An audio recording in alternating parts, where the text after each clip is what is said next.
नमस्कार। आज हम बिहार के होनहार स्टूडेंट्स के लिए एक बहुत बड़ी खबर लेकर आए हैं। एक ऐसी स्कॉलरशिप जो न सिर्फ पढ़ाई में मदद करेगी बल्कि सपनों को एक नई उड़ान भी दे सकती है। तो चलिए राष्ट्रीय आय सह मेधा छात्रवृत्ति योजना को करीब से समझते हैं। ये देखिए, ये है वो ऑफिशियल लेटर जो बिहार शिक्षा शोध एवं प्रशिक्षण परिषद ने जारी किया है। हमारी सारी जानकारी का आधार यही है। तो चलिए इसमें जो भी लिखा है उसे एक एक करके समझते हैं। सबसे पहले यह समझना जरूरी है कि यह सिर्फ एक स्कॉलरशिप नहीं है, ये वाकई एक सुनहरा मौका है जो सही समय पे सही स्टूडेंट्स के लिए भविष्य के दरवाजे खोल सकता है। देखते हैं ये किसके लिए है।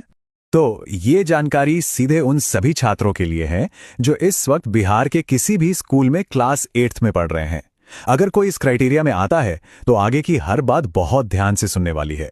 जी हाँ, ये योजना खास तौर पर क्लास 8 के स्टूडेंट्स के लिए ही बनाई गई है। ये स्कॉलरशिप क्लास 9 से लेकर 12th तक की पढ़ाई का खर्च उठाने में मदद करेगी। मतलब पैसों की चिंता पढ़ाई के आड़े नहीं आएगी। ठीक है, मौका तो बढ़िया है, पर यह स्कीम आखिर है क्या, इसका मकसद क्या है? आइए अब इसको थोड़ा और डिटेल में समझते हैं। तो देखिए, इसका पूरा नाम है राष्ट्रीय आय सह मेधा छात्रवृत्ति योजना। यह सेंट्रल गवर्नमेंट की स्कीम है और इसका मकसद बहुत सीधा और साफ है। जो होनहार स्टूडेंट्स हैं उन्हें आर्थिक रूप से सपोर्ट करना, ताकि पैसे की कमी की वजह से किसी की भी पढ़ाई बीच में ना रुके। और सबसे जरूरी बात, आने वाले साल यानी 2025-26 के लिए एप्लीकेशन बस शुरू ही होने वाले हैं। इसका मतलब यह है कि तैयारी करने का, डॉक्यूमेंट्स इकट्ठा करने का ये बिल्कुल सही समय है। तो अब मन में सबसे बड़ा सवाल यही आता है कि भाई इस मौके का फायदा कौन कौन उठा सकता है, मतलब कौन इसके लिए एलिजिबल है। चलिए इसकी शर्तों को एक एक करके देखते हैं। देखिए, मोटी मोटी 3 शर्तें हैं और ये बहुत ही सीधी और स्पष्ट हैं। आइए देखते हैं कि वो क्या है। पहली शर्त है पढ़ाई से जुड़ी, मतलब मेरिट।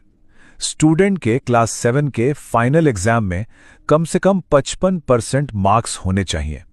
हाँ, इसमें SC और ST कैटेगरी के स्टूडेंट्स के लिए थोड़ी छूट भी दी गई है। दूसरी शर्त भी बहुत जरूरी है और ये जुड़ी है परिवार की इनकम से।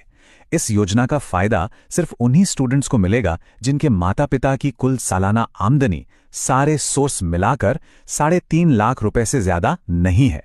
तो चलिए फटाफट तीनों बातें एक बार फिर से दोहरा लेते हैं। पहला, स्टूडेंट बिहार के सरकारी या सरकारी मदद से चलने वाले स्कूल में क्लास 8 में पढ़ता हो।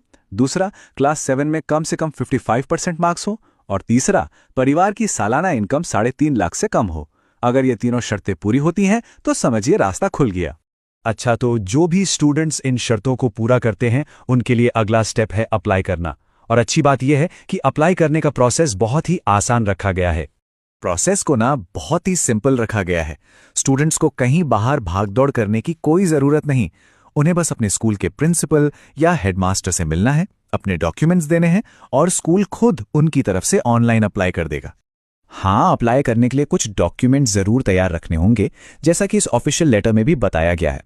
इनमें सबसे जरूरी हैं इनकम सर्टिफिकेट, कास्ट सर्टिफिकेट और अगर कोई दिव्यांग है तो डिसेबिलिटी सर्टिफिकेट। इन कागजों को पहले से तैयार रखने पर प्रोसेस और भी आसान हो जाएगा। तो अब जब सारी जानकारी सामने है तो सबसे जरूरी सवाल कि अब करना क्या है, अगला कदम क्या होना चाहिए। देखिए, इसमें जरा भी देर नहीं करनी है। सबसे पहला और सबसे जरूरी काम है आज ही या कल सुबह अपने स्कूल के प्रिंसिपल या क्लास टीचर से इस स्कॉलरशिप के बारे में बात करना, क्योंकि सही समय पर मिली जानकारी ही काम आती है।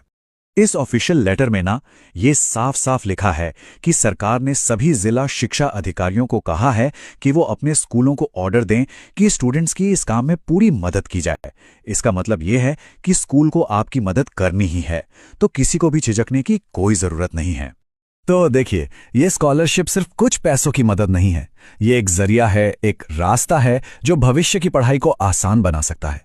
अब सवाल बस इतना है कि क्या इस मौके को हाथ से जाने देना है या फिर इसे पूरी तैयारी के साथ पकड़ना है। फैसला अभी करना होगा।